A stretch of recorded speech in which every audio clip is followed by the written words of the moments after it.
Asalaamu calaykum waraxmatullahi wabarakaatu meesha naga daawanaysid waa sheef baraaro maanta waxaan wadaa bariis ukun lagu sameeyey alaabtan innaba caadi maahan asxaabay waa ka heli doontaan resebtigana aad ayuu u fudud yahay kaale iska arag halkaas shidni baa noo yaala shidni baa lagu cunayaa alaabtan saladkeedu waa diyaar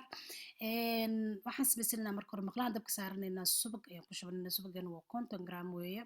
waxaan sameynaynaa hadda xawaaji yar iyo barbarooni shiidan iyo maraq digaag baan ku dareynaa ukun 4 xabaan isticmaalna anaga maadaama bariiskeenu hal koob uu yahay ukunta waxay sameynaysaa marka hore xoog u qallaji waa inay ukunta dhacaanka dhan uu ka baxaa aysan wax qoyaan uusan yeelanin hadda waxaan ku darsanaynaa maxaa la dhahaa fajooli iyo mais iyo wax yar yaanyo ee baan soo jarjaranay alaabtan inaba caadi maaha kaaliska arag isku walaaq dhacaanka dhanka dhamee qoyaanka kulli ka saar markaa ka saartid bariiskii oo biyo cad iyo cusbo aan kusoo karsanay iyo wax yar saliidaan korka kaga darnay kaamiradeedu ma fadhido maanta igu qaata laakiin dhib ma lahan waa arkaysaana ila tahay sorry warka boobsina because videogu waa yaryahay ma fahantay igu qaata bariiska waxaad samaynaysaa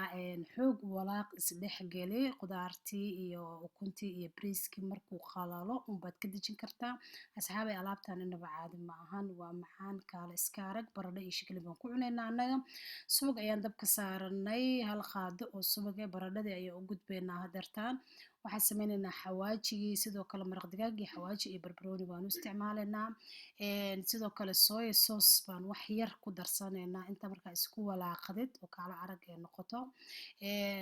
baan waxaan sameynaynaa baradho aan biyo cad iyo cusbo kusoo karsanay oo aan fiiqnayn oo lasoo jarjaray way bisashahay baradhada baan korka kaga dareynaa saasa u qaleynaynaa kaaliska arag wax yar baqdoonisaa isticmaalaynaa sidoo kale basbaaska dheerdheer oo guduudka aan isticmaalin aan soo jarjaranay alaabtan kaaliska arag waa wax kale weeye shiglin ayaan ku cunaynaa sidoo kale shiglinka idima tusin saan usoo sameeyey laakiin wuu ku jiraa saan u sameeyey youtubekayga gadaal u raac alaabtan caadi maaha asxaabe daawashadiina waa ku mahadsantihiin haddaad nagu cusub tahay waad ku mahadsan tahay subscribe-ta noo saar